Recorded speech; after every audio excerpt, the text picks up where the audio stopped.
Bismillahirrahmanirrahim. Assalamualaikum warahmatullahi wabarakatuh.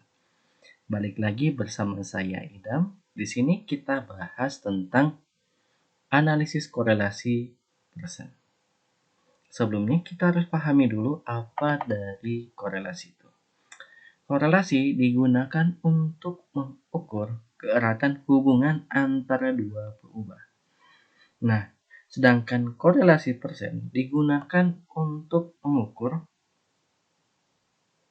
keeratan hubungan antara dua perubahan yang memiliki skala pengukuran kedua variabel tersebut minimal skalanya interval, berarti skala yang digunakan bisa interval dan bisa rasio. Korelasi sendiri ada 3 jenis ya. Pertama, ada korelasi negatif yang dimana ketika variabel X-nya naik, maka variabel Y-nya menurun. Atau sebaliknya, jika nilai variabel Y-nya naik, maka nilai dari variabel X-nya akan menurun. Berbanding terbalik dengan korelasi positif, ya. Ketika nilai variabel X-nya naik, maka nilai variabel Y-nya juga naik. Jadi berbanding lurus antara X dan Y ketika korelasi positif.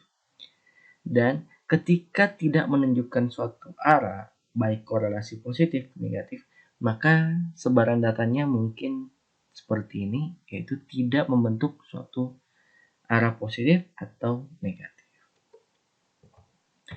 Nilai korelasi mulai dari -1 hingga nilainya 1. Semakin mendekati -1, nilai korelasi semakin kuat, namun nilainya berhubungan negatif. Dan ketika nilai korelasi kita mendekati 1, maka hubungan antar variabel itu semakin kuat dan hubungannya nilai positif. Dan ketika nilai korelasi kita mendekati 0, maka hubungan antara X dan Y-nya itu semakin sangat lemah atau bahkan tidak memiliki nilai korelasi. Misalkan saya ambil contoh dari tekno dan sains. Misalkan kita ambil kasus begini cara hitung pendapatan selebgram dan berdasarkan jumlah followers. Misalkan di sini saya jadikan suatu penelitian. Dengan hipotesis H0 dan H1-nya. H0-nya itu tidak terdapat hubungan yang signifikan antara pendapatan selebgram dan jumlah followers. Sedangkan H1-nya terdapat hubungan yang signifikan antara pendapatan selebgram dan jumlah followers.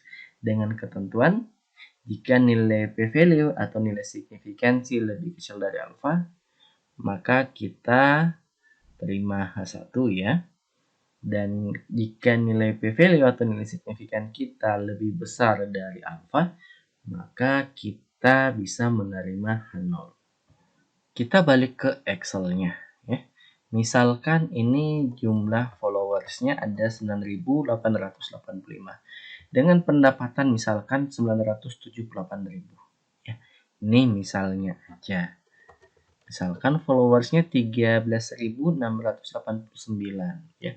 Pendapatannya 1.215. Nah, di sini saya misalkan ambil 10 amatan ya. Di sini saya mau lihat apakah ada hubungan antara followers, jumlah followers dan pendapatan ya. Ini kita buat diagram saja. Pertama-tama kita buat dulu apakah dia sebenarnya hubungannya positif atau negatif atau tidak menunjukkan salah satu arah. Di sini saya klik insert aja. Terus di sini ya. Kita pilih scatter plot untuk melihat data kita sebarannya seperti apa. Nah, di sini ya. Ini kita bisa lihat sebaran datanya. Nah, ketika teman-teman ingin memastikan dia positif atau tidak, kita klik tanda tambah di sini ya. Kita pilih trend line-nya aja. Ini sepertinya lebih ke arah positif ya. Jadi semakin tinggi X-nya, maka semakin tinggi juga nilai Y-nya ya. Oke.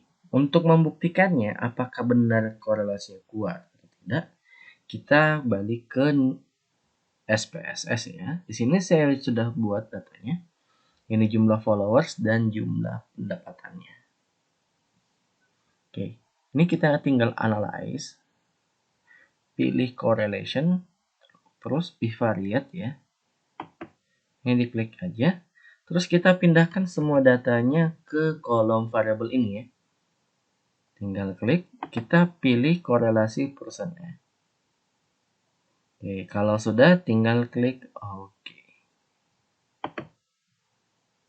Di sini kita ketahui bahwa nilai signifikansinya di sini itu 0,00 atau artinya terdapat hubungan antara pendapatan dan jumlah followers dengan besaran korelasi sebesar 0,893 atau sebesar 89,3%. Sekian pembahasan dari saya ucapkan terima kasih. Assalamualaikum warahmatullahi wabarakatuh dan sampai jumpa di video selanjutnya. Terima kasih semuanya.